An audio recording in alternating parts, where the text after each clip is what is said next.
Y por otro lado, bueno, creo que ahí está.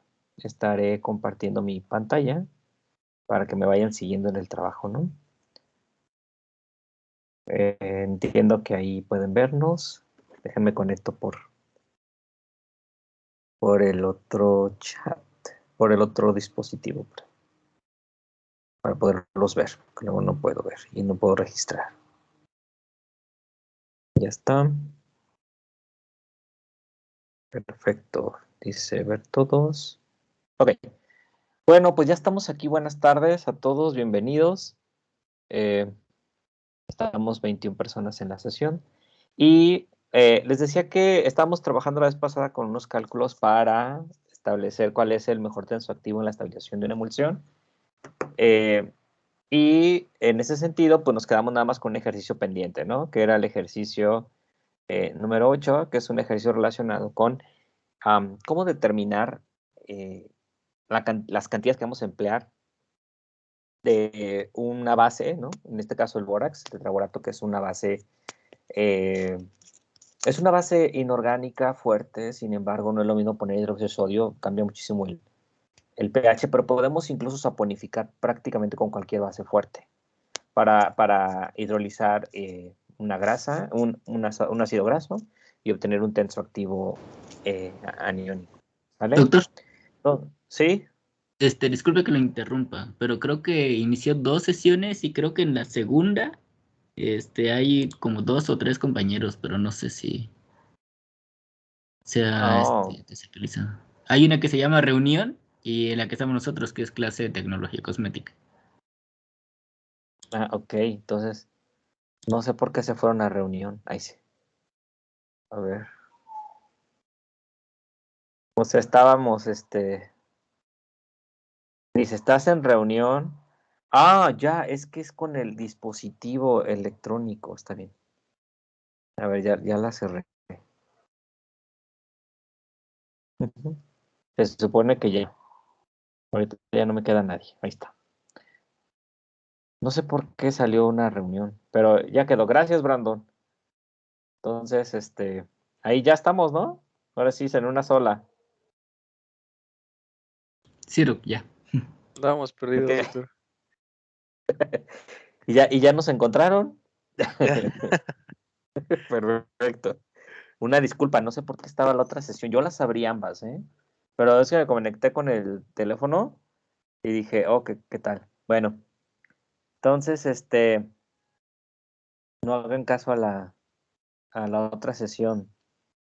Ahí no hay nadie, de hecho. Pero ¿por qué no me puedo meter a esta sesión? A ver. ¿Quieres unirte? Unirte. Ya, ok. Bueno, les decía que estábamos en la parte de realizar este ejercicio, ¿no? Les decía que lo podemos hacer con cualquier base fuerte. Sin embargo, generalmente se utiliza el bórax por su estabilidad química. Pero el ejercicio dice así, ¿no? Ya lo tienen ustedes ahí a la mano para que lo podamos trabajar entre todos. Dice, previo al desarrollo de una crema cold cream es el proceso que se hace de generación in situ. Por eso se le llamaba cold cream, porque era un proceso que se hacía en frío, ¿ok? Se procede a determinar el índice de acidez de la cera de abeja, que es nuestro proveedor de ácidos grasos libres, y se mezclaron 12 gramos de la muestra, o sea, de cera de abeja, en 50 mililitros de una solución etanol éter, 1 a 1, ¿sí? O sea, etanol éter combinados pues 1 a 1. Y ahí se disolvieron los 12 gramos de grasa, bueno, en este caso es cera de abeja, ¿sale? El volumen gastado en mililitros de hidróxido de sodio, punto 1 normal, fue esos que están ahí, 35.6, 35.4 y 36.1, porque se hizo por triplicado, ¿sale? Entonces, dado que se hizo por triplicado, lo que tendremos que sacar es una media. Yo les decía que el índice de acidez se determina con esta ecuación. La ecuación dice miligramos de hidróxido de sodio o Na consumidos o que provocan el equilibrio entre los gramos de masa, ¿sale? Entonces, para poder calcular este índice de acidez, tenemos que ver cuántos miligramos de hidróxido de sodio hemos gastado. Para eso, pues primero, si ya sabemos qué concentración tiene el hidróxido de sodio y sabemos los mililitros, podríamos calcular cuántos miligramos de hidróxido de sodio o de potasio, en este caso fue de sodio, se gastaron para obtener el índice de acidez. donde el índice de acidez va a darnos una idea de la cantidad de ácidos grasos libres que tiene una cera. Entonces, la muestra 1, vamos a anotar aquí cuántos mililitros gastamos, ¿no? Entonces, la muestra 1 se gastaron 35.6, la muestra 2 35.4, que son réplicas, y la muestra 3 36.1. Por lo tanto, vamos a sacar nuestro promedio, ¿sí? Vamos a sacar nuestro promedio, perdón, déjenme guardarlo, que no sé por qué no se puede guardar. ¿Y el promedio cuánto les da? ¿Cuánto les da la? 35.7. Ok, perfecto. Entonces acá vamos a utilizar la media, ¿no? Como indicador del volumen gastado. Si quiero transformar el volumen gastado a miligramos, porque es lo que necesito en el numerador para sacar el índice de acidez, pues simplemente estos mililitros llévenlos hasta miligramos a través de una regla de 3 o análisis dimensional, ¿sale? Si yo parto de que gasté 35 mililitros de óxido de sodio, o sea, lo voy a poner aquí. Si yo parto de que gasté 35 mililitros de hidróxido de sodio, entonces, lo que tengo de saber es que cuántos moles por la concentración habrá en mililitros de sodio, ¿no? Aquí se pueden ver ustedes que el NaOH está al punto 1 normal. Ustedes recordarán ¿qué significa normalidad? Ustedes recuérdenme a alguien. ¿Qué es normalidad en una solución?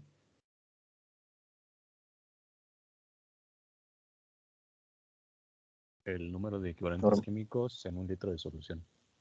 Exacto.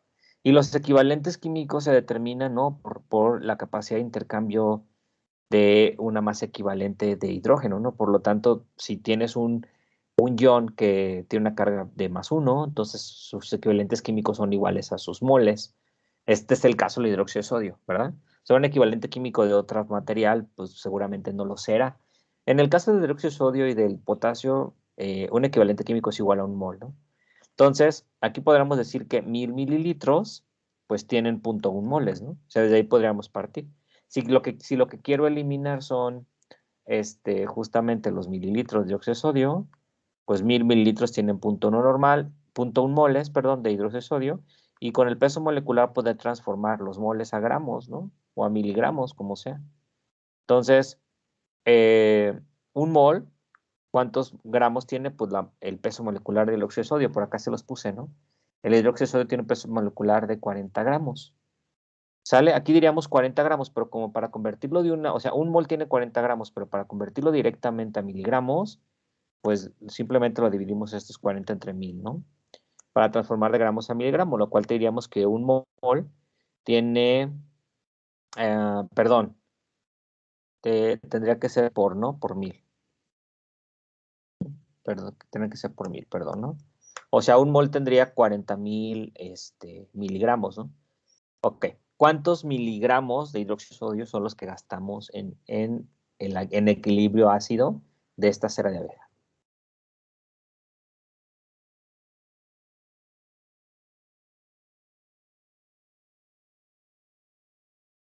A ver, hagan el cálculo.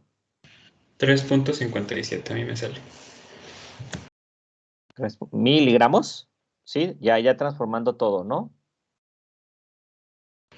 Sí. Muy bien. ¿Alguien más le da algo diferente? ¿O confirmamos este resultado? 3.57 miligramos.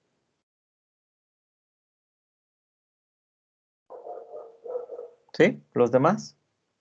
A ver, tenemos... 3.57, profe. Ok. Ok, perfecto. Entonces, ya que esté confirmado esto, entonces ya sabemos que son esos miligramos, ¿no? Si quiero sacar el índice de acidez, lo que tengo que hacer es dividir miligramos gastados entre gramos de grasa, ¿no? O sea, los gramos de grasa que incluí en el análisis fueron 12 gramos, los voy a poner aquí, 12 gramos de grasa. Si quiero calcular ya el índice de acidez, pues ya sería dividir los miligramos entre los 12, ¿no? ¿Cuánto les da? ¿Sale? A mí el índice de acidez me da de 0.2975. A ustedes lo imagino que igual. También me da 0.29. Ok, Itze, muy bien. Pues ya tenemos ahí el índice de acidez. ¿Qué significa? Pues que tiene ese contenido, ¿no? De acidez. Ahora bien, si yo quisiera saber cuál es el contenido, porque el inciso A dice, con la información calculen el índice de acidez de la cera de abeja y el contenido de ácidos grasos libres, ¿no? Si yo quisiera calcular el contenido de ácidos grasos libres para referirlos a porcentajes sobre la cera de abeja, lo que yo tendría que hacer sería pues utilizar la estequiometría, ¿no? Es decir, si yo gasté tantos moles, o sea, la verdad es que hasta ahorita nosotros calculamos gramos, ¿no? Pero realmente si yo interrumpiera aquí el análisis dimensional, lo que yo estaría obteniendo son moles de hidróxido de sodio, ¿no? Si yo supiera cuántos moles de hidróxido de sodio o de potasio he consumido, ¿no? Si yo esto me lo sé, por ende me sabría esto, ¿no? O sea, si me sé este, por ende sé este, porque yo sé que en la estequiometría, cuando una ecuación está correctamente equilibrada, los coeficientes representan los moles que intervienen en la reacción. De tal forma que aquí un mol de este ácido graso reacciona con un mol de hidróxido de potasio para producir un mol de este jabón más un mol de agua, ¿no? Entonces, si yo supiera cuántos moles se produjeron de hidróxido de sodio, me gasté, podría saber cuántos moles hay de ácidos grasos libres y con el peso molecular, ¿no? Podría saber cuántos gramos de ácidos grasos libres o de ácido serótico, en este caso, que es lo que tiene la cera, este ácido que está aquí, C25, H51 tendría, ¿no? Entonces, ¿cuántos moles gastamos? A ver, hagan el análisis sin llegar a los miligramos, ¿no? ¿Cuántos moles consumimos de hidróxido de sodio?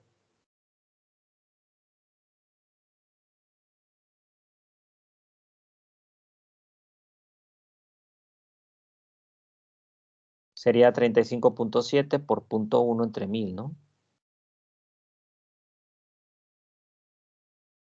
Si da lo mismo aquí, ya está dudé. Porque aquí hay que multiplicar por 40,000. A ver. A mí en ese resultado me da 142.8. Exacto. Sí, también me da 142.8, doctor. Igual a mí. Ajá, es lo que tendría que haber También me da dado. eso.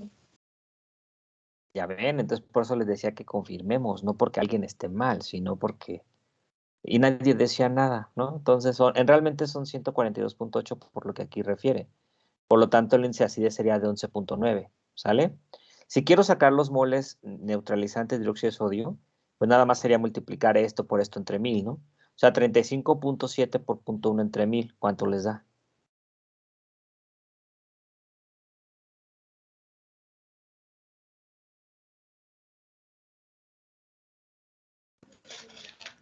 Me da de 3.57 por 10 a la menos 3, doctor. Ok, por 10 a la menos 3, ahí está, ¿no? Y por lo tanto, si esto, gracias Jesús, si esto es lo que se gastó en moles, pues lo que se reaccionó en moles de este otro, pues son lo mismo, ¿no? Por la estequiometría, ¿no? Un mol reacciona con un mol, por lo tanto 3.57 moles reaccionan con 3.57 moles por 10 a la 3, ¿no? Entonces yo ya sé cuántos moles de ácidos grasos libres hay, ¿no? Que sería el ácido serótico. Si yo quiero saber cuántos gramos de ácidos grasos libres tenía esa cera de abeja, pues bastaría con transformar los moles a gramos, ¿no? Con el peso molecular. De tal forma que acá está el peso molecular, es de 396, son 396 gramos. ¿Cuántos gramos tenía la cera? ¿Sí? De ácidos grasos libres. ¿Cuánto les da?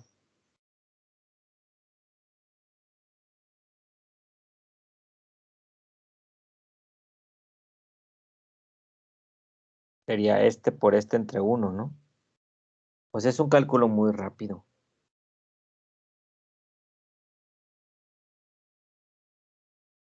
$14.13. ¿Cuánto? A mí me dio Yarumi. 14.13. 14. 14.13, ok. ¿Sí? A mí me da 1.41. Es este por este. A mí también me da 1.41. Igual A mí 1.41. también 1.4137. Así es. Ese, nomás revísalo, Yarumi. Nada más es, si yo tengo 3.56 por esa a la menos 3 mol y un mol tiene 3.96 gramos, pues nomás hay que multiplicar este por este, lo cual da 1.41 gramos, ¿sí? Quiere decir que esta cera, estos 12 gramos de cera, ¿sí? Porque son 12 gramos los que obtuvimos, estos 12 gramos de cera contenían 1.41 gramos de ácidos grasos libres, ¿sale? Entonces, estos ácidos grasos libres ya referidos en peso del contenido, pues lo tendría que referenciar, de tal forma que tendríamos que decir, ¿no? Si 12 gramos de cera representa mi 100%, ¿sí? ¿Cuánto representaría 1.41, ¿no? Para después sumarlo, ¿sale? O dicho de otra forma, dividimos 1.41 entre 12 y lo multiplicamos por 100, ¿sí? ¿Cuánto les da? 1.41 entre 12 gramos, que es lo que pesó la cera, por 100. 11.75. Ok. 11.75. Sí, está bien. Realmente a lo mejor es por los decimales, aquí. Pero 11 punto y algo, ¿no? Quiere decir que esta cera, en particular esta cera de abeja que nos vendieron, tiene 11.78% por ciento de ácidos grasos libres, ¿sale? Siempre tenemos que hacer eso cuando la cera de abeja o cuando alguna cera funciona como el proveedor de ácidos grasos libres. Siempre tenemos que ver su índice de acidez para que podamos determinar pues cuánto hay que poner de bórax, ¿sale? Porque si no ponemos lo suficiente de bórax, decíamos la clase anterior, que si poníamos mucho bórax, que esté rebasando la reacción, entonces la crema sale granulosa. Si le ponemos poquito, entonces la crema nos sale con muchos cristales o muchas agujitas, ¿no? Entonces tiene que ser exacto, ¿sale? Ya que sabemos cuántos ácidos grasos libres tiene la cera, que ya lo sabemos, tiene 1.41 gramos de ácidos grasos libres por cada 12 gramos, lo cual implica que tiene 11.70 Vamos a poner si quieren, bueno, yo usé todos los decimales, pero para que todos tengamos el mismo resultado, lo podemos dejar ya redondeado en 11.8%, ¿sale? Sobre todo por los decimales. Ya que tenemos el contenido de ácidos grasos libres de la cera de abeja que voy a usar en la crema, ahora sí, ¿no? Dice, determine cuánto bórax debe incluirse a la formulación si la cold cream contiene 30% de cera de abeja, ¿ok? Es decir, que tengo una cold cream que no me dijeron los componentes, pero al menos tiene por cada 100 gramos, porque está el 30%, por cada 100 gramos de crema va a haber 30 gramos de cera de abeja. Entonces, si va a haber 30 gramos de cera de abeja, pues yo tendría que saber, pues, cuántos ácidos grasos libres hay en 30 gramos para que por la reacción química yo pueda determinar cuánto bórax habría que agregar. ¿Sale? Entonces, lo primero que tenemos que saber es esto. Nosotros ya determinamos cuántos moles de ácidos grasos libres estaban disponibles en 12 gramos. Eso lo vimos aquí. Es este, ¿no? 3 punto. ¿Alguien se me perdió o todo va bien? ¿Todo va bien? No, todo bien. Ok. Ahora, a lo que voy es lo siguiente. Lo que queremos saber es cuánto bórax debería yo de meter a mi formulación, ¿sí? Si mi formulación en crema tiene 30% de cera. Es decir, que por cada 100 gramos de cold cream, 30 gramos son de cera de abeja, ¿sale? Entonces, si 30 gramos de cera de abeja va a haber por cada 100, ¿cuántos ácidos grasos libres yo tendría disponibles para después hacer una reacción química y se forme el jabón in situ, o sea, la reacción de saponificación? Entonces, tengo que hacer una regla de 3, ¿no? Si 12 gramos tenían 3.57 por 10 a las 3 moles de ácidos grasos libres, pues ¿cuánto tiene 30 gramos? Sí, es una regla de 3, ¿no? ¿Cuánto tiene? 8.92 por 10 a la menos 3. Por 10 a la menos 3, ¿sale? Ahí está. Simplemente es una regla de 3, ¿no? Si 12 gramos tienen 3.57, 30 gramos, ¿cuánto tiene? ¿Sale? Entonces nosotros ya sabemos que la crema que yo voy a preparar, que lleva 30 gramos, va a llevar estos moles de ácidos grasos libres. Estos moles que están aquí, ¿sale? Entonces, estos son los moles que va a llevar. Ahora bien, de acuerdo con la reacción de saponificación que les mostraba en clase, que es esta que está aquí, aquí lo que vemos es, si yo ya tengo tantos ácidos grasos libres, ¿cuánto debo de poner, ¿no? De hidróxido de sodio para que estos ácidos grasos libres se saturaran. Yo les diría ahorita, chicos, si ustedes, y si fueran a hacer la reacción de saponificación con hidróxido de sodio, ¿cuántos moles pondrían de hidróxido de sodio para saponificar estos ácidos grasos libres?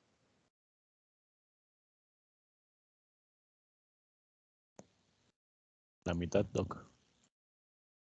¿Por qué, José? Porque cada mol de ácido bórico te da 2 de hidróxido de sodio. Entonces, En eso no, ah, sí, vas bien, sí, vas bien. entonces, por cada 2 moles de hidróxido de sodio reacciona Ujú. pues 2 moles de nuestro ácido libre. O sea, sería la Ajá, mitad. eso sería la mitad, exactamente, nada más que te fuiste hasta la parte final, ¿sí? De esto. Pero quería llevarlos paso a paso, José, pero llegaste al resultado final. O sea, lo que yo les decía es, si yo tuviera que neutralizar mi ácido cerótico, que es este, ¿vale? Si yo lo fuera a neutralizar con hidróxido de sodio, ¿sí? Sin usar bórax, solo con hidróxido de sodio, yo sé que yo tengo estos moles, ¿no? Por lo tanto, yo tendría que poner estos mismos moles de hidróxido de sodio. Sin embargo, no voy a usar hidróxido de sodio, es donde llegaste tú, José. Lo que voy a usar es tetraborato, o sea, boras, voy a usar este.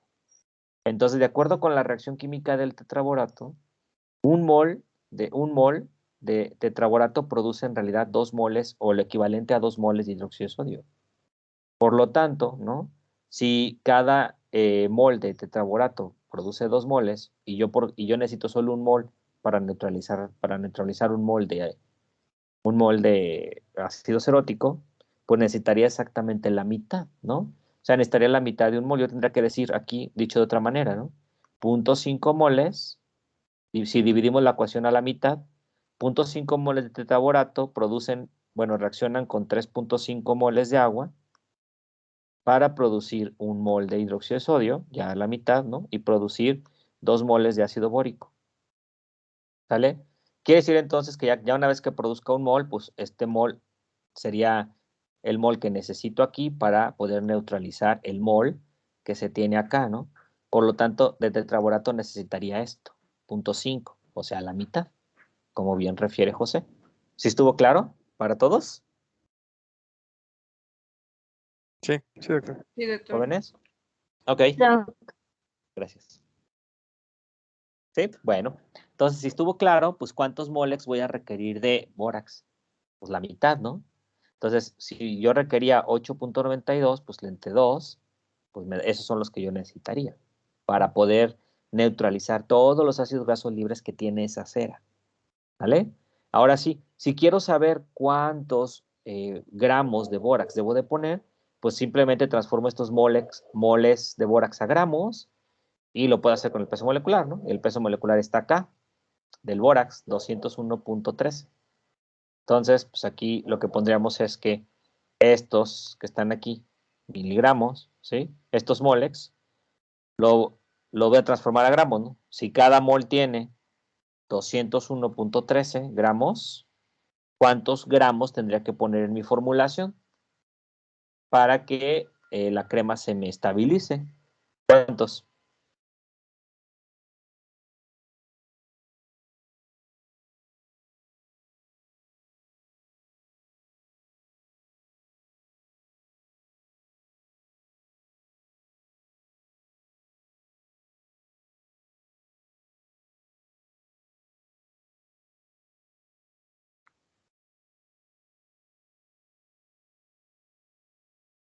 Punto Hola, 89. hola.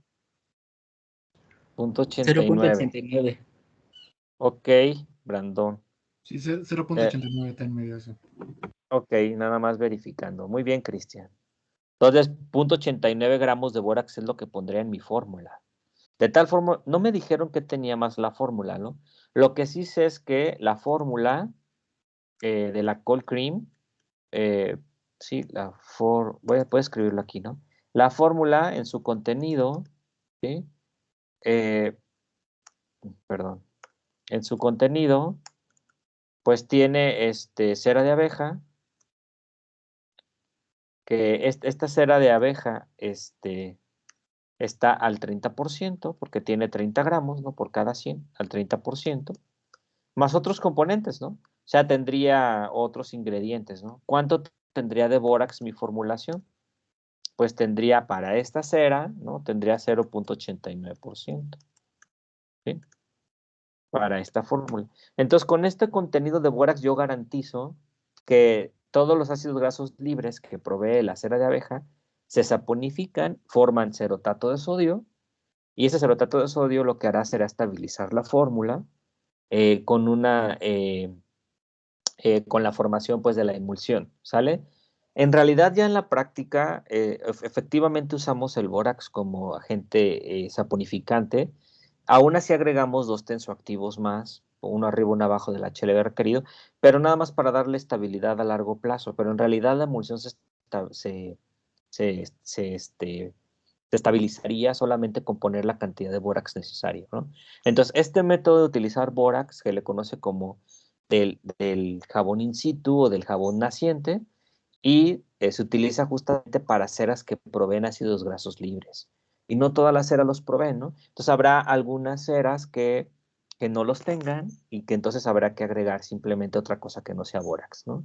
Ahora bien, también es cierto que aunque tenga cera de abeja, no necesito necesariamente formular con bórax. O sea, si tengo cera de abeja, la cera de abeja tiene su propio HLB requerido y yo podría yo podría hacer la fórmula, ¿sale? Con tensoactivos, ¿no? Con tensoactivos como lo hicimos en los ejercicios anteriores.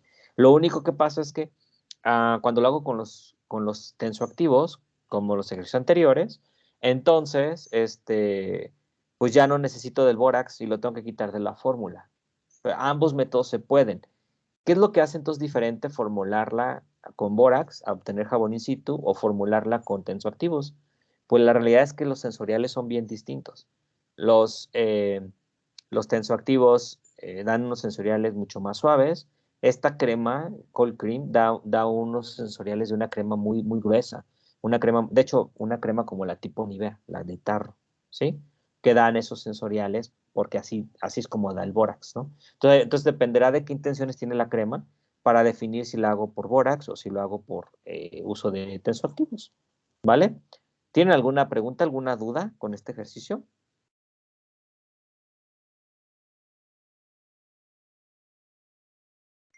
No. No, doc.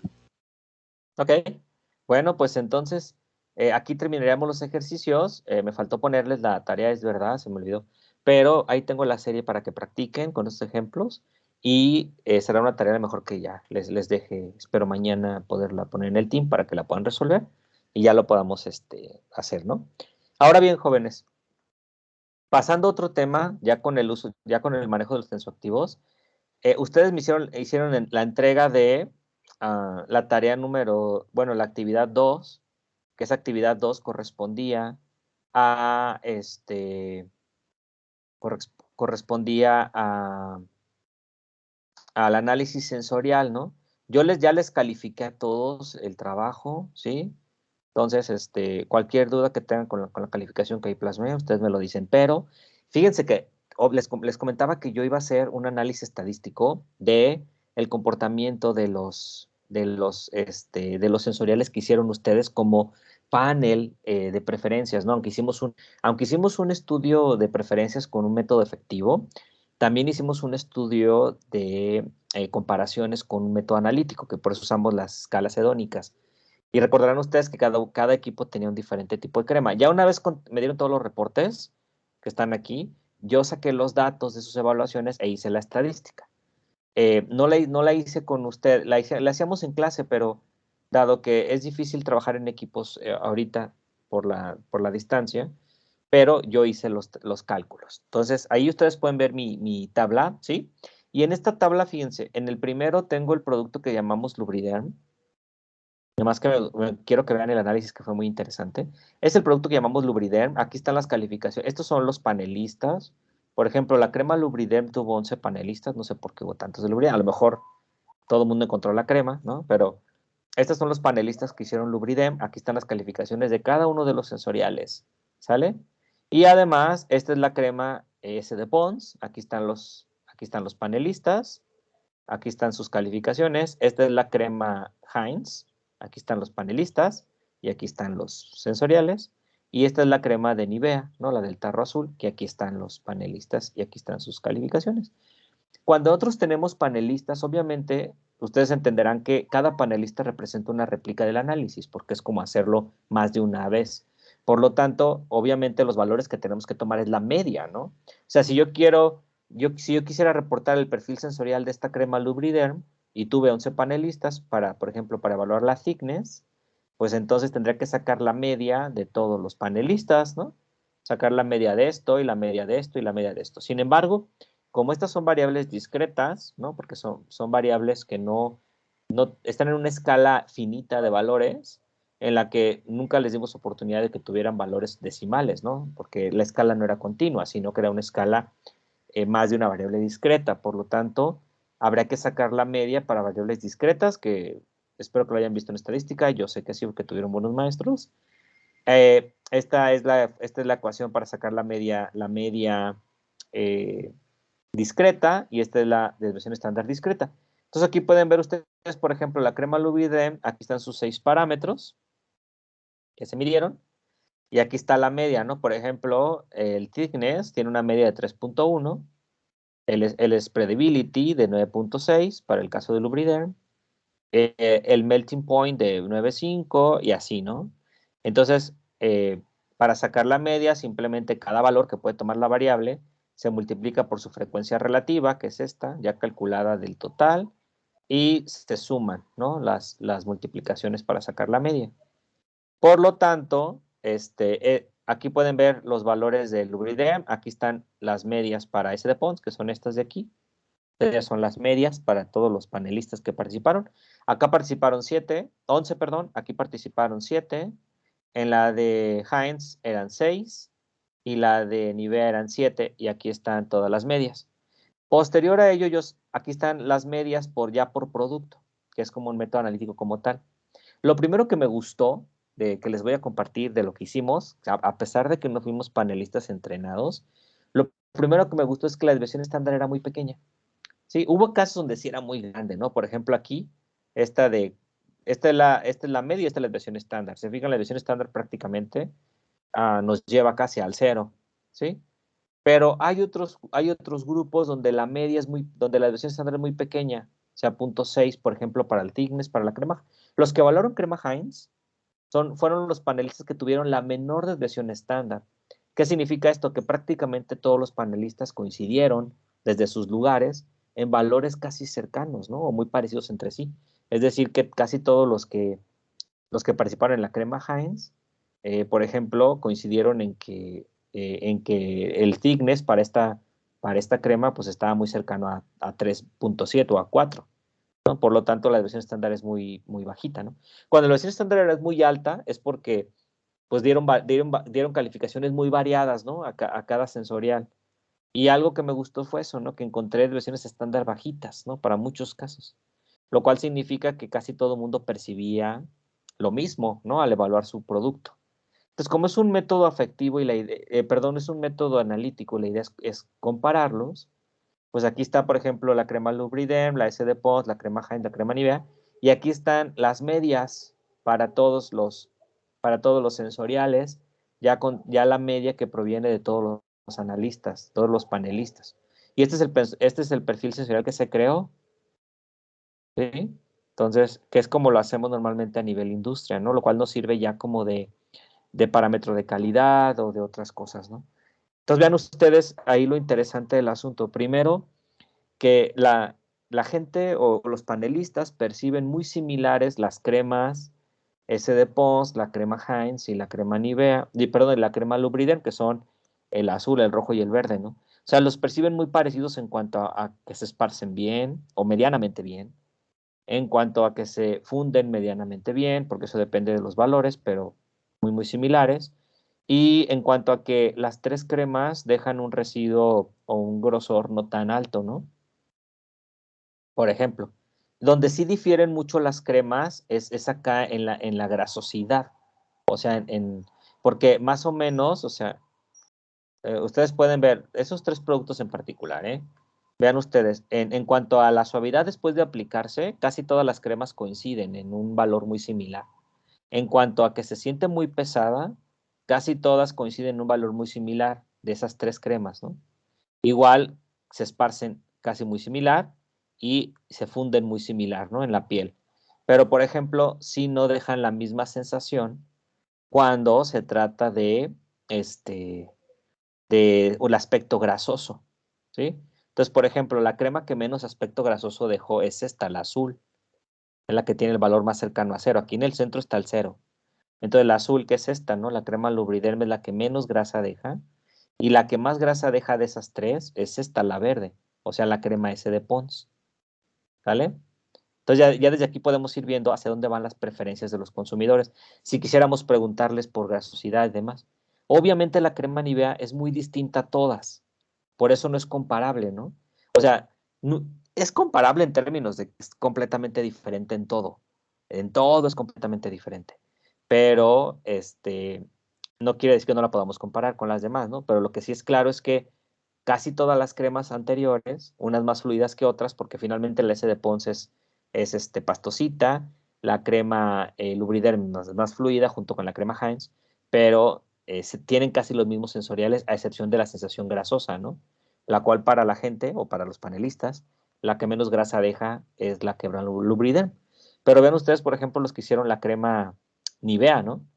O sea, la crema Nivea es muy gruesa, no comparable con las otras, mucho más gruesa, muy grasosa, igualmente no comparable con las otras, deja más suavidad que todas. Eso es algo que me llamó la atención y que de verdad no que llame la atención. Esta crema Nivea que les digo que está basada justamente en esto de Cold Cream, es una crema limpiadora que tiene muchos emolientes, entonces la sensación de suavidad es muy, muy alta al final. Las otras cremas, las que son muy fluidas, pues se absorben mucho más rápido por el Mental Point, tienen muy poquitas grasas y por lo tanto dejan muy poca grasa o película sobre la piel y por lo tanto dejan muy poca suavidad, ¿no? Lo cual sí se puede ver con la Nivea, ¿no? O por ejemplo, la Nivea sí deja un residuo muy, muy grande al final. Se siente la capa de crema al final, a diferencia de las otras. Entonces, así es como hacemos un estudio ya completo, en el que vamos viendo preferencias y no, y cómo se comporta el mercado para definir. Si estos fueran, por ejemplo, 4 productos que quisiera sacar al mercado, entonces ya los puedo ir catalogando, ¿no? Como productos de alta suavidad, productos de alta limpieza, productos de rápida absorción, y que entonces podamos presentar la fórmula de esa manera si es que a la gente le gusta, ¿vale? El estudio estuvo muy padre, con todos ustedes como panelistas. ¿Cómo lo ven? Comentarios o preguntas. ¿O cómo lo ven?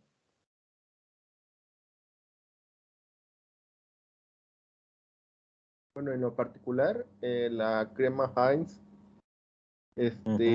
el gráfico de radar se parece mucho al mío, al que yo hice, en el Sí, promedio.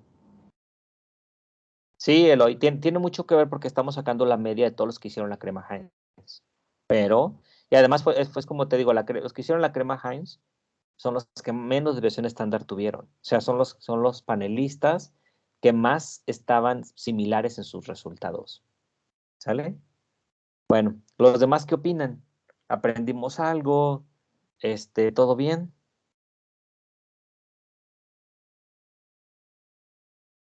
Hoy sí de plano los agarré dormidos. Pues Quedó. Ah, bueno. todos estuvo en general muy bien, doctor, la verdad. eh, en lo general a mí me gustó esto y me gustaría quizá intentarlo más en mi caso particular. Sí, sí, sí, es parte del desarrollo farmacéutico. No crean que el análisis sensorial es meramente una cuestión, como es un producto que la gente compra por feeling, o sea, la gente lo compra por los cosméticos por cómo lo siente, el análisis sensorial forma parte del desarrollo cosmético. Entonces, me da gusto que hayamos aprendido algo y es una manera, ¿no? Que podemos hacer, este análisis no solamente se hace con cosméticos, también se utiliza para alimentos y para muchas otras cosas más, ¿no? Aquello que se percibe con los sentidos. Incluso los sensoriales cambian si cambiamos de cosmético, ¿no? Si, por ejemplo, cambiamos de un cosmético de color, pensamos en una barra de labios o pensemos en una barra en una sombra de ojos, pues ya cambia ahí un poquito, ¿no? Porque ahora ya medimos el brightness o el brillo, la percepción de brillo, la percepción de deslizamiento, que es un poquito al spreadability, ¿sí? Pero es un sliding y así, ¿no? O sea, se van cambiando los sensoriales en función del cosmético. Sobre todo los sensoriales que sabemos que son los que impactan en la compra del producto.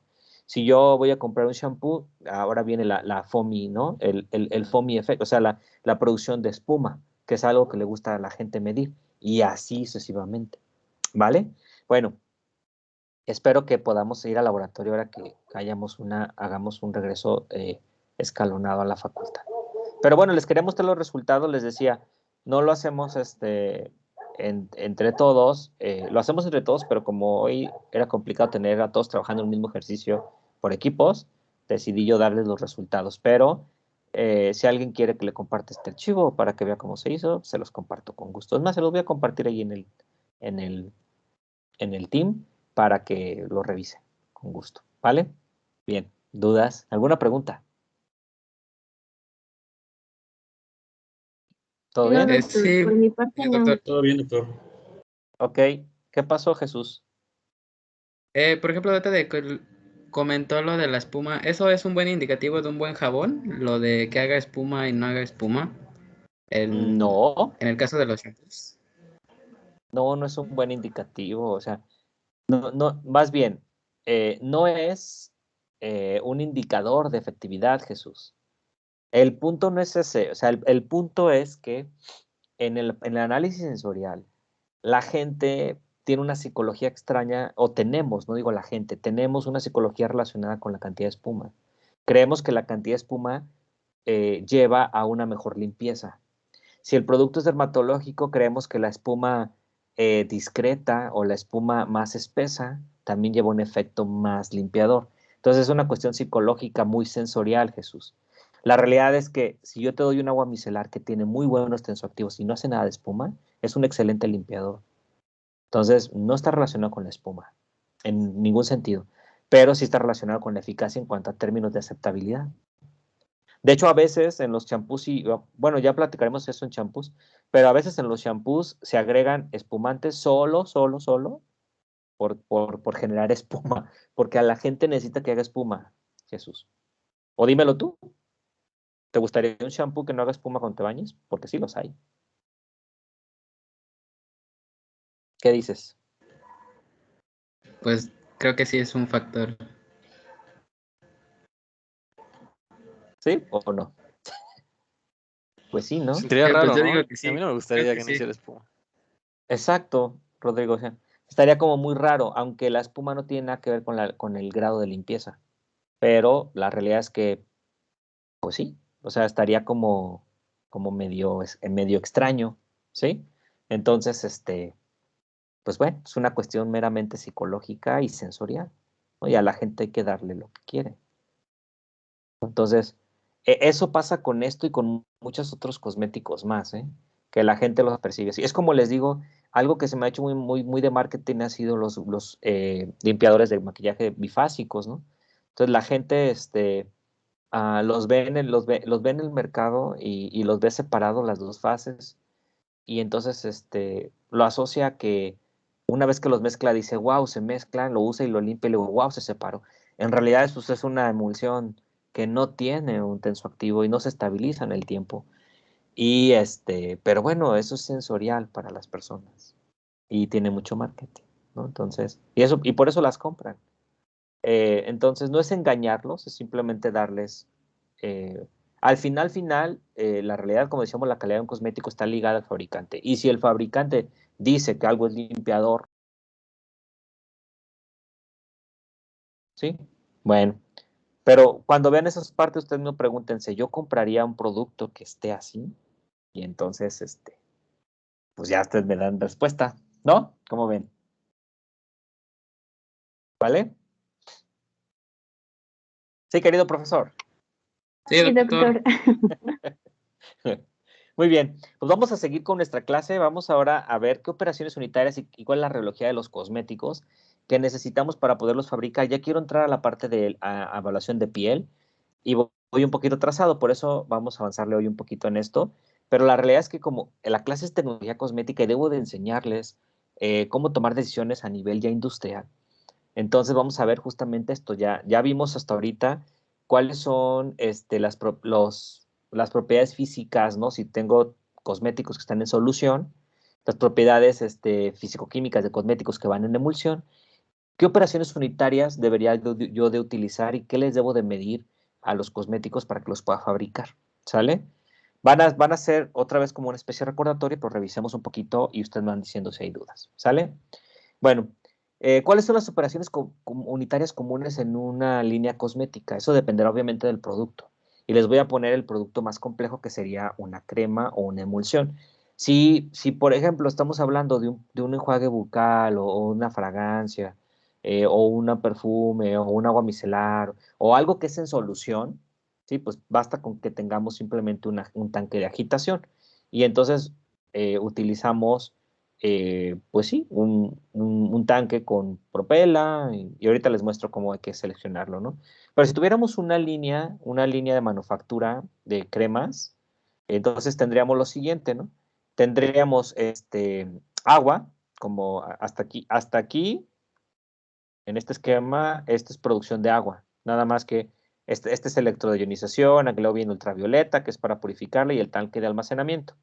Aquí tendríamos agua purificada, que es justamente una de las que empleamos para la producción de cosméticos, como lo habíamos visto, ¿sale? Y entonces, metemos aquí al homogenizador, y en el homogenizador, que en inglés, bueno, es emulsifier, es el equipo que vamos a usar para poder llevar a cabo la incorporación de fases. Es la única operación que está involucrada ahí. Una vez que nosotros emulsificamos, ¿cómo vamos a emulsificar? Por agitación y mezclado, porque son dos cosas distintas, pero ahorita lo vemos, ¿no? Y después pasamos la fórmula que hemos ya homogenizado a un tanque de almacenamiento. Ese tanque de almacenamiento por bomba peristáltica, por gravedad o por cualquier otro método, lo llevamos a una máquina llenadora, la cual va a dosificar en los tarros, y después simplemente la pasamos a la máquina de cerrado, y después de la máquina de cerrado viene el sello, ¿sí? Y después viene ya la máquina donde imprimes el número de lote y la etiqueta y todo lo demás, ¿no? Entonces, esto, por ejemplo, que ven aquí, pues es el llenado, y esto que está acá abajo es una línea de manufactura, ¿no? Aquí está nuestro tanque homogenizador, ¿sale? Aquí son varios tanques, son como varias estaciones, no porque haya varias cosas que hacer. Este tanque está alimentado por agua, ¿no? Este es otro tanque de otro tanque. Aquí este es como una línea muy, muy grande donde se pueden hacer varios productos a la vez, ¿no? En una empresa, pero una empresa que tenga uno solo sería hasta aquí. Hagan de cuenta como si esto fuera un cuarto, sería hasta aquí y tendría justamente este homogenizador. La elección del homogenizador tiene que ver pues con el tipo de producto que vamos a hacer. Entonces, ¿qué operación unitaria es importante? La homogenización, la cual implica agitación y mezclado. Homogenizar implica que metamos una fase en la otra. Acuérdense que es un sistema disperso. Entonces, meter una fase en la otra, ya sea porque metamos un sólido en un líquido para hacer una suspensión, ya sea porque metamos un líquido, otro líquido para hacer una emulsión, o ya sea porque metamos incluso un sólido dentro de un gas, que sería para hacer un aerosol. Entonces, cualquiera de estos casos implica homogenizarlo, ¿sale?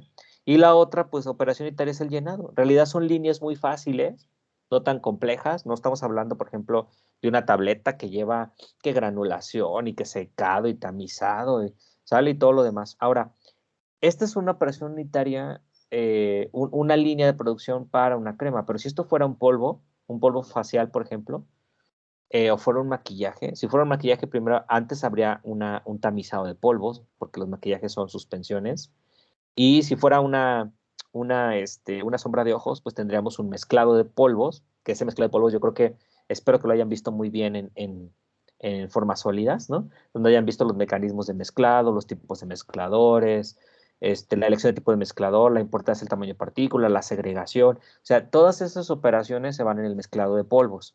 Y después viene una etapa de compresión, que no son por tableteadoras. Aquí, en el caso de la sombra de ojos, cuando lleguemos a ese tema, van a ver que son máquinas de compresión, son simplemente máquinas hidráulicas, pero que generan una presión muy bajita. No es que generen una tableta, no es que estemos manejando altas presiones. Pero esta es una operación unitaria que es mucho más específica, ¿no? Las más generales son estas, ¿sale? Entonces, cuando hablamos de agitación, tenemos un tanque, es lo clásico. Este tanque puede variar en capacidad y puede variar en dimensiones. En cuanto a capacidad, podemos tener tanques piloto, por ejemplo, de 10 litros, o sea, de unos 10 kilos, o tenemos tanques un poquito más grandecitos para lotes piloto, de unos, que será 50 kilos, pero podemos tener tanques de 500, ¿no? Es decir, ya podemos tener un tanque mucho más grande. Pero la agitación, ¿sí? es la operación unitaria más importante. Y tenemos entonces una diferencia entre agitar y mezclar, ¿sale? O sea, el mezclado, bueno, se los puse en inglés, perdón. El mezclado refiere a cualquier operación que se utiliza para cambiar de un sistema no uniforme a uno más uniforme. Hay una distribución aleatoria. Eso ya lo vimos nosotros en mezclado de polvos o de líquidos. Lo que tenemos que hacer es tener algo que estaba pues, separado o segregado y llevarlo a un estado más uniformizado por una distribución aleatoria de los componentes, ¿no? Y eso es una mezcla. Y una agitación implica forzar un fluido, ¿sí? Por una fuerza mecánica, para que circule dentro de otro, ¿sí? Para que entonces se pueda mover adentro de un determinado patrón, dentro de un determinado recipiente. Entonces, la agitación implica eso, mover todo el fluido mediante fuerza mecánica. Y esto hace pues, que tengamos nosotros ese tipo de consideración al momento de hacer nuestros cosméticos. Entonces, un tanque común tiene esto, tiene un motor, ¿sí? Tiene una área de alimentación, esta es la tapa del tanque, o puede tener incluso una puerta tipo como las que tienen así una manija así de ruedita, que le das vuelta y se abre, es igual. Y tiene una chaqueta de enfriamiento o de calentamiento, eso depende de qué querramos hacer, que es, como les decía, un espacio vacío en el cuerpo del tanque para que por aquí circule agua fría o circule vapor caliente para calentar el medio. Tiene bafles o deflectores, esto lo habíamos visto antes, que es para romper justamente el flujo y que no haya flujo laminar o flujo que genere vórtex. Y esos baffles pueden ser fijos o no. Ustedes recordarán en sólidos que estos baffles son una protuberancia metálica, sí, que sobresale al interior del tanque y que hace esto con el fluido, ¿no? Ya sea líquido o sólido. Y por supuesto tiene el agitador, ¿no? Que es el agitador o propela, que es el que se va a encargar de hacer el mezclado y la agitación, ¿sale? Entonces, ¿qué factores tomo en cuenta cuando yo voy a hacer operaciones unitarias de mezclado con los cosméticos? Primero, hay que considerar la energía mecánica que voy a necesitar. O sea, a qué velocidad necesito mezclar el sistema. Y eso va a depender de la viscosidad del medio, y ahorita les digo cómo lo vamos a calcular. Pero, ¿cuál sería la energía que necesito? El motor de cuántos caballos de fuerza para que podamos saber si vamos a fabricar una crema, vamos a fabricar, por ejemplo, cremas aquí a lotes de 500 gramos, con una crema de cierta viscosidad, pues se requerirá un motor con cierto caballo de fuerza, porque no es lo mismo mezclar esto que mezclar una crema loción o que es más fluida, ¿sale? Tenemos que considerar el sistema de agitación, es decir, si es que requerimos vacío, si no requerimos vacío, si es que requerimos temperatura, si no la requerimos, también lo vamos a considerar. La localización y las dimensiones del agitador, es decir, la propela, de qué forma, de qué tamaño, de qué diámetros. Eso también es importante porque eso va a depender incluso de si quiero o no incorporar aire a la emulsión. Si yo quiero incorporar aire a la emulsión, pues me va a dar una crema un tanto bofa. ¿Sale? Casi no buscamos aire dentro de una crema, porque además meter aire a la crema es meter oxígeno y eso oxida las grasas de las cremas. Pero, por ejemplo, un gel para el cabello, perdón, un gel para el cabello sí requiere, por ejemplo, meter aire, porque eso le genera pequeñas burbujitas dentro del sistema que a la gente le gusta. O sea, yo les comento, en la única empresa que fui yo analista en cosméticos, el dueño bueno, el patrón, pues, o el dueño de la empresa, siempre le gustaba que el gel que fabricáramos tuviera muchas, muchas burbujas, porque eso a él le hacía pensar que era un gel para el cabello que era comprado por el cliente. Y de hecho, en el análisis de encuestas, a la gente le gustaba más el gel con burbujitas. Entonces, cambiamos a un sistema más turbulento para que cuando metiera aire saliera el gel con muchas burbujitas, que eventualmente se le iban con el tiempo, ¿no? Pero mientras duraba la vida de aquel, el gel tenía burbujitas. O sea, es una cuestión muy de interés, ¿no? Hay que considerar si requiero temperatura, hay que considerar si requiero enfriamiento y hay que considerar si puede haber posibles evaporaciones. Es un sistema más hermético. O sea, ¿dónde podría haber posibles evaporaciones? Cuando fabrico sustancias que tienen alto contenido de fragancia. Puede ser un perfume, puede ser una loción, un agua de baño, o sea, o bien la fragancia que le pongo a la crema. Como las cremas se fabrican en caliente, la mayoría de ellas, Entonces a veces necesitamos un sistema más hermético para que cuando le pongamos la fragancia no se vaya a evaporar, ¿no? Sino que tengamos todos estos factores en cuenta a la hora que queremos hacer la manufactura. ¿Hasta aquí alguna pregunta?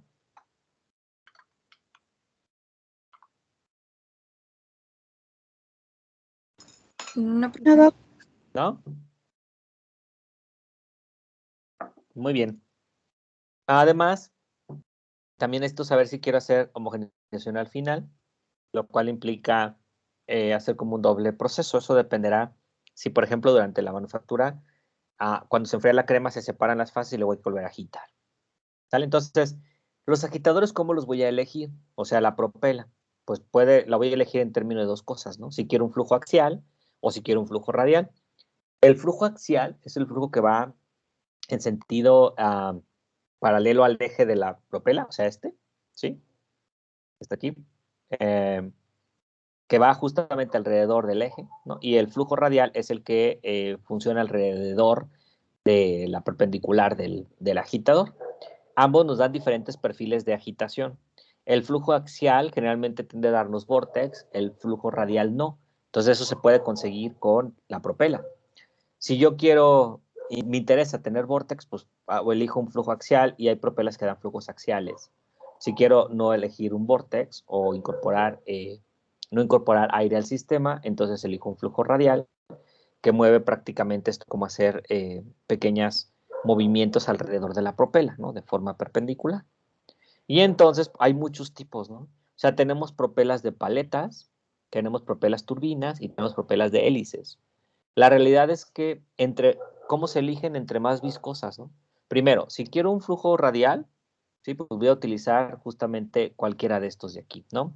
De estos tipo de agitadores, la que son las hélices, que son como la de los barcos, estas de aquí, las tipo hélice, estas suelen dar flujos axiales, o sea, estas de aquí, ¿sí? Entonces, estas se utilizan, como llevan poco corte, se utilizan para líquidos poco viscosos, ¿ok? Entonces, por ejemplo, mezclar un shampoo se puede hacer con esta, ¿sí? Esta no mete nada de aire, pero puede formar vórtex, eso es importante, aunque no hace corte. ¿Qué significa hacer corte? Significa ir metiendo una fase en otra, ¿no? A través de ir cortando en fragmentos el contenido de lo que va a mezclarse. Entonces, en general, una hélice la usaremos para líquidos poco viscosos, una turbina la usaremos para líquidos medianamente viscosos. Las turbinas son una especie de dispositivos cerrados, esta les muestro, que tienen una propela encerrada dentro de un sistema estator, un sistema rotor. Es un sistema de paletas cerrado, esta les muestro. Y las paletas, pues, son para mezclas de muy alta viscosidad. Y las paletas pueden tener incluso orificios para mejorar el corte. ¿Qué significa el corte? Pues estar metiendo un fluido en otro o una fase en otra. O sea, por ejemplo, estas paletas son de alto corte, estas de aquí, que tienen estos hoyitos, ¿sí? Estas paletas son de alto corte, ¿sale? Entonces, si yo tengo algo que es muy, muy viscoso, o sea, para que se den una idea, una crema idealmente para que sea fácil de esparcir, tenga un buen pick-up, se vea bonita y demás, debe de tener una viscosidad arriba de los 20,000 centipoes, ¿sí? Entonces, arriba de los 20,000 centipoes ya implica que las cremas generalmente se fabrican con paletas, ¿sale? Otros cosméticos no son tan viscosos. Por ejemplo, un maquillaje se puede fabricar con turbina porque requerimos una viscosidad no tan alta, o sea, una viscosidad de unos 1,000, 2,000 centipois, y esa viscosidad con una turbina viene bien porque aparte incorpora los sólidos. Y si voy a fabricar, por ejemplo, un enjuague bucal, una fragancia, un tónico facial, un shampoo, ¿sí? Utilizamos más un equipo de hélice porque tiene que ver con la decisión de la viscosidad y con la decisión de si quiero o no incorporar aire, ¿sale? Ahora, si yo quisiera meter aire a un sistema, ¿ok? Pues entonces puedo usar una turbina y ahora hay que ver la posición de la turbina. Entonces vamos a ir para allá, ¿sale? Entonces, en cuanto a ejemplos, por ejemplo, si estoy hablando de hélices o propelas también conocidas, Tenemos la propela, la normal, que es de 3 palitas. Tenemos una propela que llamamos de cuchilla. Esta propela sí hace corte. Ustedes ubican un dispositivo de la cocina que se llama Brown, que es como para hacer mayonesas y eso. ¿No lo ubican? ¿O sí? Yo no, Doc. El que es como chiquito. Ajá, es como, creo que se llama, Procesador de alimentos, ¿no? ajá, creo que se llama Brown. Pero es para hacer a ver, para homogenizador para mayonesa. Es que yo lo conocía como Brown. O sea, te compras tu Brown. Um, este que está aquí. ¿Ya lo ubican más o menos? ¿Sí se ve? Sí. ¿O no veo? Sí se ve. ¿Sí se ve? Ah, sí. Sí, Doc. Sí. Este es justamente aquí abajito no se ve porque no está volteado, pero ese tiene ese sistema. A ver, creo que este sí se va. Digo, yo tengo uno en casa y aquí está, aquí miren, aquí se puede ver, ¿sí? Y este tipo de homogenizadores tienen algo de corte, ¿vale? Entonces, esos son ese tipo de las propelas de cuchilla, ¿sí? Y hay otro que es una propela protegida, ¿no? Que tiene como tiene un arito, parece una turbina, pero no es así, sino que tiene un arito por debajo, ¿sí? Y luego tenemos las paletas, las cuales pueden ser completamente planas, ¿ok?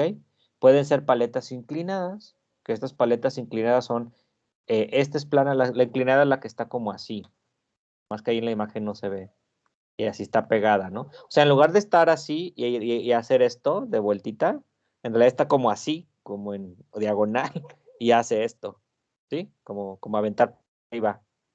¿Estoy hablando a lo loco? ¿Sí me veo, verdad? ¿O no? ¿O estoy hablando? Sí se ve, Porque Doc. Sí, sí se ve. Sí, sí se es ve. que estoy hablando con las manos, tengo ese gran problema. Pero hace esto, ¿no? Y luego esta de ancla es una propela que abarca como, como un high shear. Ustedes no sé si recuerdan el high shear, luego a los alumnos todos se les olvida. High shear. El agitador del high shear, el propeller, que está acá abajito. No sé si ya se acordaron. Bueno, los que estuvieron en mi clase, miren, aquí está. Ay, vimos este tipo de equipos. Esta es la ancla. ¿Sí la ven? ¿Sí se ve? ¿Sí, verdad? Sí, sí se ve. ¿Yo Sí. por qué no veo nada? No lo sé. Se supone que estoy proyectando, ¿no? Bueno, este es el de ancla. O sea, se ve como cuando tenemos un high shear que lo tiene así en el piso. O sea, abarca lo ancho del recipiente, ¿sale? Y lo que hace justamente es ir moviendo así, ¿no? No es un high shear, el high shear tiene un chopper. Ustedes recuerdan, es este agitador que tiene aquí, en esta orillita, ¿no? Entonces, ese es un ejemplo de los de ancla. En cuanto a turbinas, pues tenemos esta turbina que puede ser abierta, ¿no? Abierta y cerrada de palas verticales, que son estas. Cuando se trata de una turbina es porque tenemos entre 3 y 5, ¿no? Si no es que más palas en el mismo lugar. O sea, no es como esta que nomás tiene 2 por cada estación. O sea, nomás ha sido, sino que esta la tiene como en estrella, ¿sale? O pueden ser abiertas y cerradas paletas con curvas, ¿sí? O con anillo difusor. Este anillo difusor es lo que conocemos como sistema rotor-estator. Ahí en nuestra planta piloto tenemos, o sea, me hubiera gustado mostrárselas, pero tenemos, por ejemplo, el sistema, déjense los muestro, sistema rotor-estator, que es lo que utilizan los homogenizadores industriales. Es un sistema, a ver, les pongo mejor la marca que me sé, ¿no? Ultraturrax, que es la marca que conozco. Ultraturrax Homogenizer. ¿Sí? Este es un sistema como pero ya para escala industrial. Este es el sistema rotor-estator. No sé si ahí alcanzan a ver la imagen. Esto que está aquí abajo, esto es la turbina. Esto que está aquí está fijo y esto que está aquí adentro es lo que gira. Y por estos dientitos que ven ustedes aquí, es por donde entra y sale la fase que estamos homogenizando y por lo tanto va rompiendo. Va rompiendo la viscosidad para incorporarla y hacer pequeñas gotas y estarla metiendo a la otra fase. Este es un sistema de turbina muy eficiente. ¿Sí? Y aparte da muy buena homogenización. En el laboratorio tenemos varios, aunque en planta piloto tengo uno, que es así grandote como para fabricar. Bueno, grandote no, pues, no es tan industrial, pero es para, sí, al menos para una, ¿qué será? Para hacer lotes, por ejemplo, de unos 5 kilos. Se puede hacer fácil con el que tenemos en planta piloto.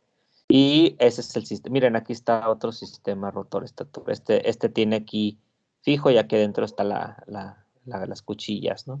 Este que está aquí es el otro que les decía. Este es este de aquí, el que dice protegida.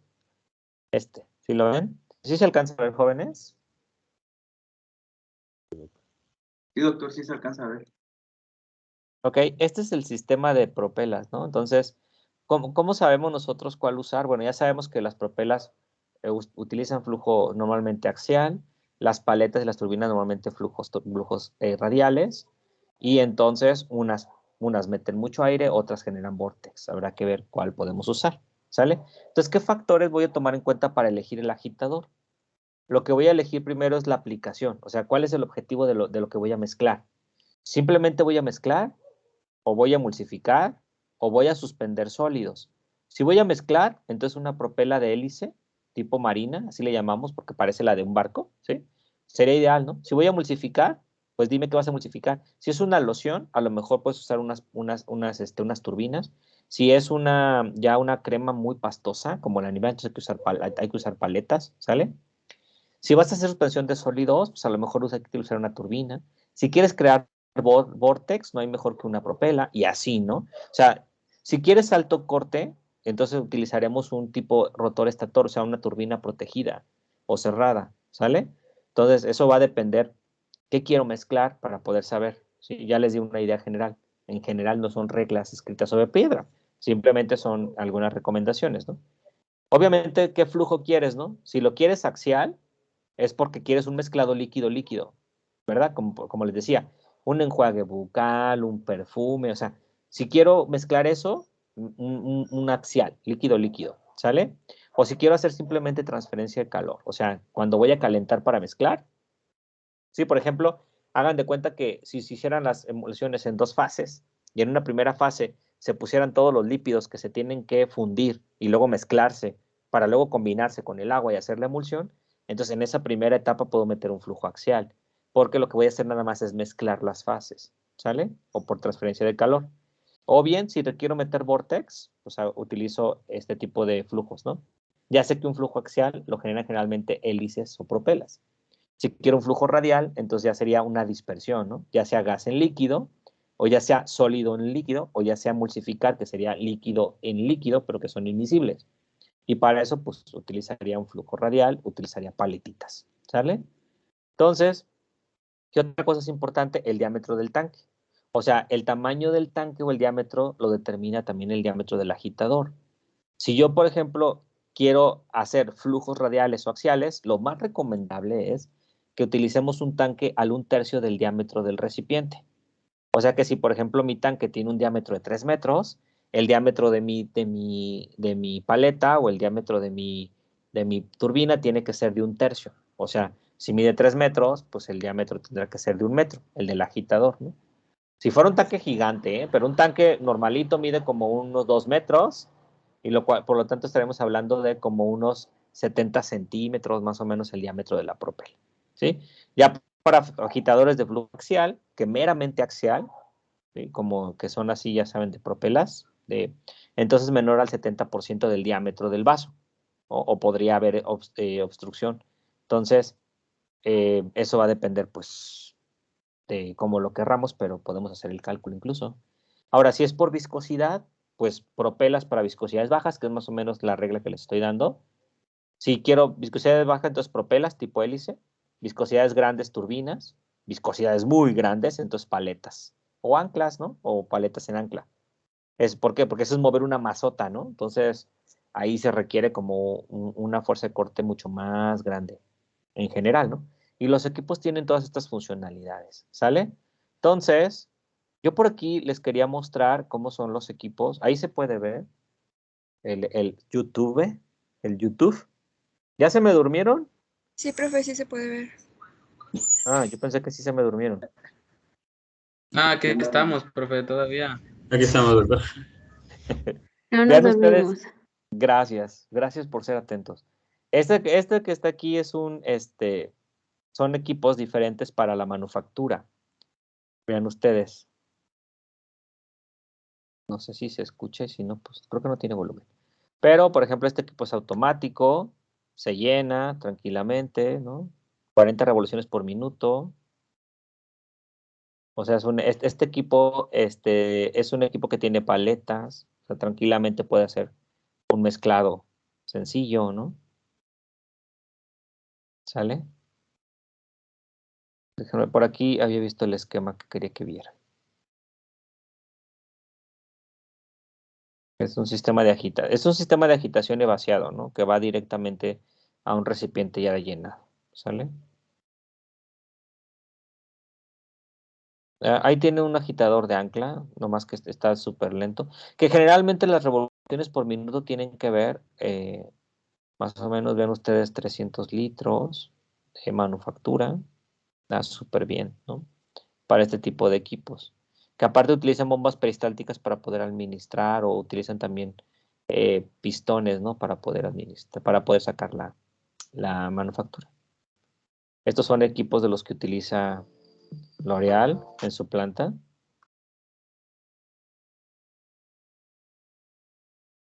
Son equipos marca Orbita, que estos equipos los he visto en Expo Pharma. Y fíjense que también hay una Expo Cosmética. Ay, nomás que en la Expo Cosmética hay muy poca presentación de equipos de manufactura. Pero en general tienen este tipo de sistema. Esos son unos clamps, así se llaman, ¿no? Ese es el tanque súper gigante de manufactura. El homogenizador. Ahí está el tanque de homogenización. Todos esos tanques son de homogenización. Vean las paletas. Que aparte podemos tener paletas en diferentes como estaciones.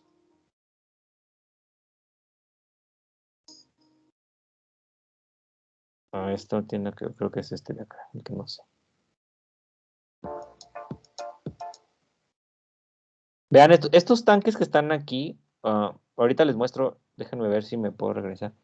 Que estos sí los conozco. Estos que están aquí son tanques que están en un piso 2. O sea, acá abajito cuelga otro pedazo de tanque. O sea, nada más que está aquí como para facilitar el poder llenar los ingredientes. ¿Sí? Entonces, esta es la mirilla de pues para ver el contenido y para agregar los ingredientes. Y aquí está el motor. O sea, imagínense el motor para mover toda esta masa si fuera una crema tipo Nivea, esa del tarro. O sea, necesitamos una máquina de paletas, ¿no? O de ancla para poderlo mover.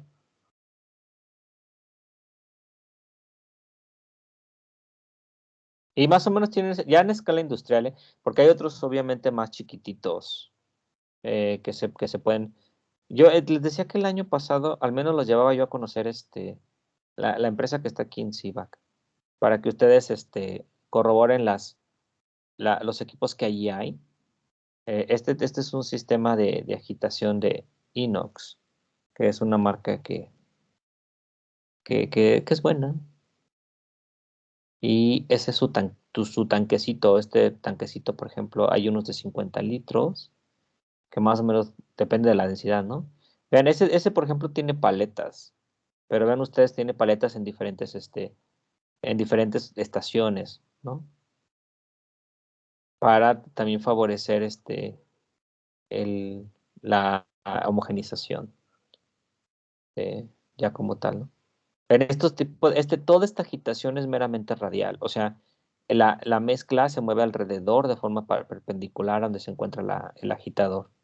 ¿Sale? No, aquí no hay posibilidad de generar vórtices, ni mucho menos. Y les digo que son los más recomendables. Si realmente la crema es muy, muy, muy viscosa, Todas las paletitas pueden tener hoyitos, ¿no? Orificios que hacen rompimiento, que cambian el flujo para que el sistema se incorpore mucho mejor. Eso va a depender por mucho pues, del tipo de sistema que se tenga. Déjame ver si los sistemas con clamps.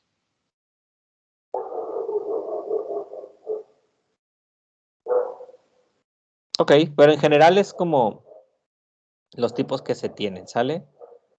Entonces, ya para concluir, pues nomás les digo fácil, aquí rápido, ¿de qué depende el comportamiento del flujo? ¿Sale? Eso depende del número de Reynolds. Reynolds fue el físico que describió el comportamiento de los fluidos y lo hizo, obviamente, lo hizo con un experimento en el que colocaba una válvula que generaba diferentes orificios o aperturas para alimentar un líquido a través de una tubería.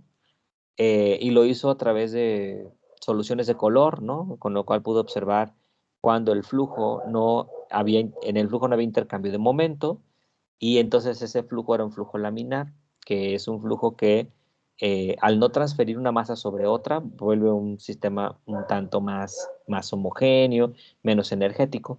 Y un flujo turbulento es aquel que hay un intercambio de partículas entre una zona y otra dentro del mismo fluido, y se va generando un cambio de momento físico entre una partícula y otra. Entonces, los flujos pueden ser laminares, que a veces se requiere un flujo laminar de alimentación, y a veces se requiere un flujo turbulento. Pero el flujo turbulento, como hay cambio de momento y hay cambio de la física, entonces, primero, el flujo turbulento va a servir para hacer sistemas dispersos, porque eso permitirá que las fases se incorporen, y el flujo laminar podría ser útil para esos sistemas que no tienen ese tipo de esfuerzo. Entonces, si el flujo es laminar, las partículas se mueven en capas o láminas, deslizándose una sobre la otra. No hay intercambio de partículas entre el fluido, no hay transferencia de momento mecánico o físico, y entonces las partículas se mueven en una dirección paralelas unas a las otras, ¿no? Lo cual, si lo vemos con la manguera de la llave, cuando ustedes abren la manguera poquito, donde no hay alta presión, se van a dar cuenta, sale el chorro el chorro sale como muy homogéneo, como muy rápido, ¿no? Si ustedes empiezan a generar cuestiones ya de presionar la manguera o ejercer un poco más de presión, o incluso la incorporación de aire, hay un flujo turbulento donde el agua sale en muchas direcciones, con diferentes fuerzas, etc. Y ese flujo le conocemos como flujo turbulento, ¿sale? Y en el flujo turbulento las partículas se mezclan unas con otras, lo cual es ideal, por ejemplo, para hacer una emulsión. Y se observa transferencia continua de momento, ¿no? Entre capas. Es decir, unas hacen que otras se muevan y viceversa, ¿no? Puede ser que unas hagan que otras se alenten por la interacción que tienen. El flujo laminar, ¿no? Van todas juntas igualitas, ¿no? En la tranquilidad del mundo. Entonces, con base en los experimentos de Reynolds, lo que Reynolds terminó fue la velocidad crítica. La velocidad crítica es la velocidad promedio de cualquier fluido en el cual el flujo laminar cambia a flujo turbulento. O sea que, ¿qué quieres, no? Si lo que quieres es un flujo laminar porque quieres que tu quema o tu sistema no tenga incorporación de aire, ni haya transferencia de partículas, ni mucho menos, entonces tendrás que usar una velocidad tal en el que se genere ese flujo laminar, que es un flujo que genera muchísimo las propelas de tipo hélice, que son las que generan un flujo axial. Pero si quieres un flujo turbulento donde se haya una mezcla de momentos, entonces tendrías que trabajar con ese nuevo flujo, ¿no? Entonces, a partir de los experimentos de Reynolds, en función de la tubería por la cual pasa el medio, la velocidad con la que pasa, la densidad del fluido, más la viscosidad del fluido, se obtiene el número de Reynolds, ¿no? El número de Reynolds es la fórmula que ven ahí, la cual les dice que el número de Reynolds es directamente proporcional a el diámetro del tubo o de la tubería o del espacio donde se encuentra el fluido, la velocidad con la que la quiero mover, que sería la velocidad que me gustaría calcular, la densidad del fluido, ¿sí? Que esta densidad pues la podemos determinar en cualquier momento, y esto es inversamente proporcional a la viscosidad. O sea, es decir, que algo muy viscoso, a más viscosidad, el número de Reynolds va a ser alto, a menos viscosidad, el número de Reynolds va a ser bajo. Entonces, el diámetro multiplicado por la velocidad multiplicado por la densidad representaría las fuerzas de inercia. Es decir, las fuerzas que hacen que una partícula no se quiera mover, ¿no? Y la viscosidad es la fuerzas de viscosidad, la N, o la Nu, pues, la viscosidad, la cual hace referencia a la resistencia que pone un material a fluir, ¿sale? Entonces esto requiere hacer un esfuerzo de cizalla o de corte. Hay que ir moviendo capas del fluido, hay que ir moviendo capas del material. Y entonces podemos obtener lo siguiente, ¿sale? Si la velocidad es muy bajita, o sea, a bajas velocidades, las fuerzas inerciales son menores. O sea, si yo agito poquito, la fuerza de permanecer en el mismo sitio es mucha menor, ¿vale? Y la viscosidad aumenta. Entonces el número de Reynolds también aumenta, ¿sale? Por otro lado, si la velocidad es muy alta, ¿sí? Entonces las fuerzas inerciales son predominantes y entonces empieza a haber fricción causada por la viscosidad y el número de Reynolds aumenta, ¿sale? Entonces, lo que ya se sabe es que si el número de Reynolds es mucho menor a 2000, el flujo se genera laminar.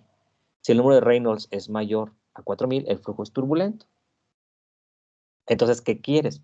Para poder calcular el número de Reynolds basta con que conozcamos la densidad del medio, la viscosidad del medio, el diámetro del tubo, en este caso no es tubo, sería el diámetro de un tanque, más la velocidad con la que quiero mover ese fluido. Entonces, si se fijan, si yo conozco el número de Reynolds y quiero, o tengo un número de Reynolds objetivo y quiero saber la velocidad, pues hagan de cuenta que este valor ya se sabe, este valor ya se sabe, o lo puedo saber porque es la viscosidad del medio, ¿sale?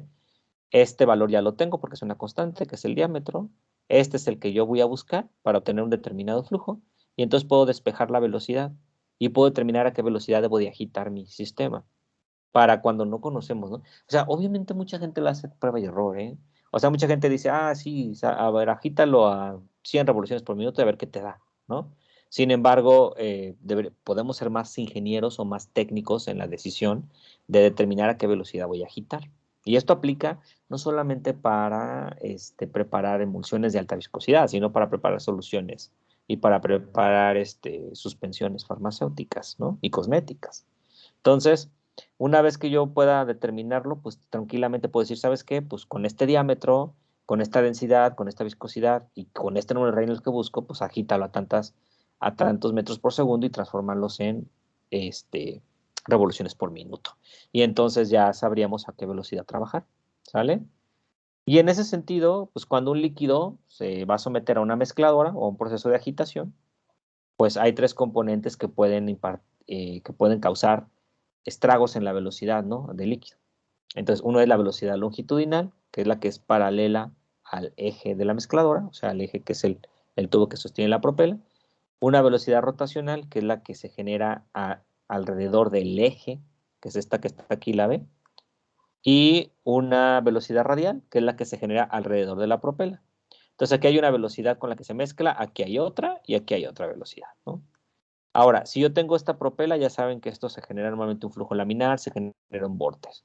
Si tengo aquí, por ejemplo, un rotor o un sistema turbina, pues se genera un flujo turbulento, ¿sí? Y al mismo tiempo se genera un flujo radial, ¿sale? Pero en general, ¿qué tipo de mezclador podemos usar?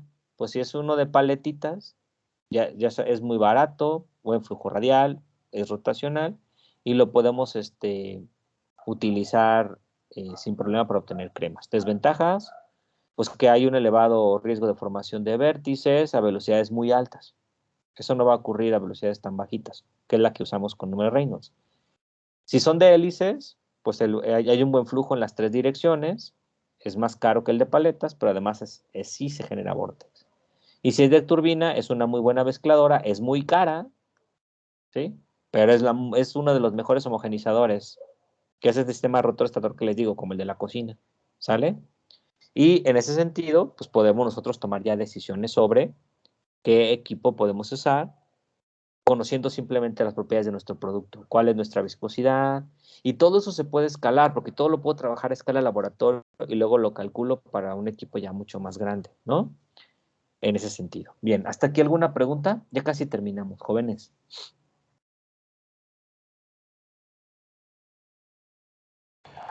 No, doctor, todo bien. No, todo bien. Ok. Es información que vamos a ir guardando, pero Perfecto. Y ya por último, ¿qué es lo que quería ver con ustedes? Es esto, ¿no? Formas de evitar vórtices o remolinos y conseguir un mezclado más eficiente, ¿sí? Supónganse ustedes que ustedes no tienen otra cosa más que un tanque de hélices y propelas y quieren hacer cremas porque no, pues no les queda de otra y solo tienen ese tanque. ¿Qué pueden hacer? Pues lo más importante, por ejemplo, sería colocar el agitador desplazado del eje del tanque, ¿no? O sea, lo podemos colocar como a un ladito, ¿sale?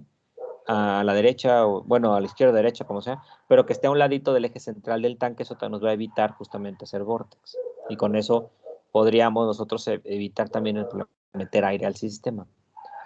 Y si no, lo podemos inclinar, que esa es una de las técnicas más empleadas. De hecho, muchos de los tanques de preparación de líquidos vienen con una propela inclinada. Y si no, metemos baffles, ¿no? Que son estos de aquí. Los baffles es que cuando se empieza a formar el remolino del vórtex, los baffles van a hacer esto, van a romper el remolino, ¿sí? Y lo que van a hacer es obtener flujos alrededor del eje de la propela, y entonces se elimina el vórtex. Y eso lo podemos hacer sobre todo cuando no tenemos otro equipo para agitación.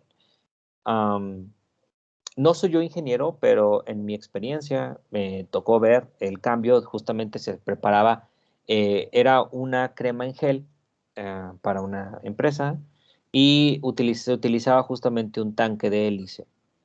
Nomás que el tanque estaba diseñado de tal forma que no se movía el tanque, y entonces eso dificultaba el asunto, y la propela quedaba justo en medio, y así lo había comprado el fabricante. Y entonces cuando se hacía la fabricación de este producto, pues hagan de cuenta que agitabas y agitabas bien, pero veías claramente cómo se formaba un vórtex. Entonces cuando dejabas ya de terminar la agitación, había en el pico del vórtex, ya cuando dejabas de agitar esto subía, ¿sí? Y al subir muchos de los componentes estaban en esa zona, no se habían mezclado adecuadamente, justamente por la formación del vórtex. Había aceites y había pigmentos que no se habían incorporado al sistema, porque estuvieron todo el rato girando alrededor de la propela, del eje dentro del vórtex.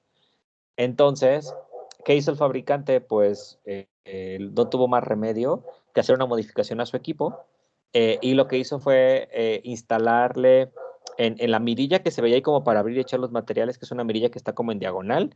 Ahí se instaló el motor y ahí se puso la propela justamente así como esta. Y con eso ya se obtuvo muy bien el mezclado.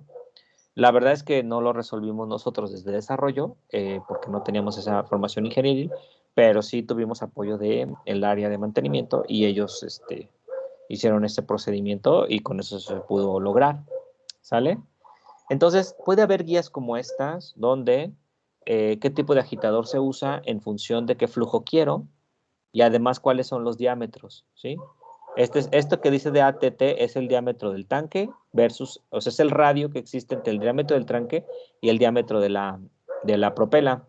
De tal forma que en punto 3, por ejemplo, este es lo que les decía, punto 3 refiere a un tercio, es decir, una tercera parte del diámetro de la propela con respecto al diámetro del tanque. O sea, es el diámetro del agitador versus diámetro del tanque, ¿sale? Entonces, más o menos cuando anda el punto 3, punto 33, porque más o menos abarca abarca el tercio, ¿no? De lo que es el tanque. Y entonces ahí ya se podrán ustedes fácilmente elegir, ¿no? Y aquí están las viscosidades. Aquí están en metros sobre segundo. ¿Sí? Estas se pueden transformar en antipoes, pero uno puede determinar con la viscosidad y los diámetros que dispongo y el flujo que quiero, cuál propela es la que se recomendaría usar, ¿sí? Las propelas de tornillo, helicoidales, las propelas de ancla, las de paletas, las de propelas marinas, ¿no? Y pues existe una guía como tal. Nosotros podemos irnos ya a libros de mecánica de fluidos y tranquilamente podemos saberlo, ¿no? Si en alguna ocasión no lo requieren, o que desde el desarrollo ustedes les toque, ¿no? O sea, que por ejemplo en desarrollo digan, pues estoy haciendo mi crema, ¿cómo vas a agitar? ¿Bajo qué condiciones? Porque lo tendrás que escalar después. Y entonces uno cuando es de desarrollo, uno tiene que aprender estas partes, porque si por ejemplo me dicen a mí, oye, vas a formular una crema, ok, y yo tengo en mi laboratorio de desarrollo, tengo un agitador tipo propela, y en producción tienen un tanque que tiene, por ejemplo, paletas, pues nunca voy a poder hacer el escalamiento. Tendré que hacer como diferentes operaciones para transformar lo que yo hice en hélice a lo que hay en turbina, ¿sí? Entonces, uno tiene que saber muy bien qué tanques son en los que voy a transferir después cuando ya escale mi lote. Yo tengo que saber qué tanque tengo para ver qué condiciones voy a tener que manejar a escala laboratorio. Lo que ya, por ejemplo, es muy, muy fijo en una empresa son los equipos de producción. Entonces, puedo ir a ver cuánto mide su tanque, cuánto mide las propelas que tengo, qué propelas tengo disponibles para ese equipo, porque tampoco no es que tengan todas, sino que el fabricante o la empresa en la que trabajen diga, pues yo aquí tengo nada más la propela fulana, perengana y mangana y solo tengo un tanque de tantas dimensiones. Entonces, pues, ¿cuál propela utilizo, no? ¿Sale? Y al mismo tiempo, ¿qué viscosidad buscas en tu producto? Porque eso lo podemos saber desde el perfil de producto y luego nos regresamos al tipo de propela para poder crear un parámetro de proceso. Y todo eso lo podemos saber nosotros como farmacéuticos, ¿sale? Ya en resumen, perdón, les voy a robar un minuto, ya en resumen, fíjense bien, si tengo un corte bajo, esas son las propelas que tengo, ¿no? Acuérdense, tenemos propelas de paletas, tenemos propelas de paletas, se me fue el nombre, cubiertas, tenemos hélices, tenemos turbinas, ¿no? Si yo quiero hacer el corte significa, acuérdense, ir mezclando una fase con otra. Si el corte es muy bajo, lo que necesito hacer, pues cualquiera de estas tres, ¿no? Si el corte es de medio a alto, una turbina, que ya son los homogenizadores, ¿sí? Aquí está el sistema rotor-estator que les mostraba, que es el que da alto, alto, alto corte. Esas ranuritas, este tipo de ranuritas por donde sale la fase, pues se va cortando, ¿no? Y se va incorporando, ¿no?, en tamaños cada vez más pequeños. Y entonces aquí está el agitador que nos recomiendan usar, ¿no? Paleta, hélice, en un agitador planetario, etc. Sí, y además existen muchos tipos de paletas. Y hay muchos flujos que generan, algunas recomendaciones. La realidad es que o incluso qué tipo de propela, para qué tipo de tanque, con qué tipo de flujo, ya nos dicen hasta cuál es el número de Reynolds que se genera, y ya podemos nosotros tener una idea sobre, pues sí, cuál propela utilizar en general, ¿sale? Pero bueno, hasta aquí la vamos a dejar, pero sí quería que vieran esta parte ingenieril que es importante respecto a la decisión de cómo voy a agitar mi sistema, ¿sale? Y obviamente, si quieren, más bien, puedo ver con ustedes cómo hacer el cálculo para determinar de qué tamaño es el tanque cuando tengo cierta viscosidad, porque eso también es bien útil. Y ya después vemos, de hecho ya quiero entrar con ustedes a ver aspectos generales de la piel para empezar a ver productos para la piel, ¿vale? Bueno, ¿alguna pregunta, muchachos? Perdón que les robé 4 minutos. ¿Alguna pregunta? ¿Comentario? ¿Dudas? Todo bien, Por doctor. mi parte, No, no, doctora, doctor. ahorita no, todo bien.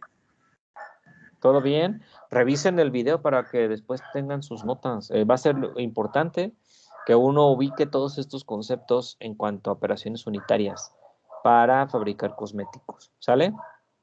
Bueno, me disculpo porque le robé unos minutos, pero necesito avanzar en los temas para que nos alcance el semestre. Poco a poco nos están dando indicaciones para el regreso presencial y espero poderlos saludar. Y si no, pues nos seguiremos haciendo planeaciones desde aquí, pero me importa más que aprendan algo. ¿Sale? Bueno, pues les agradezco nuevamente la tarde.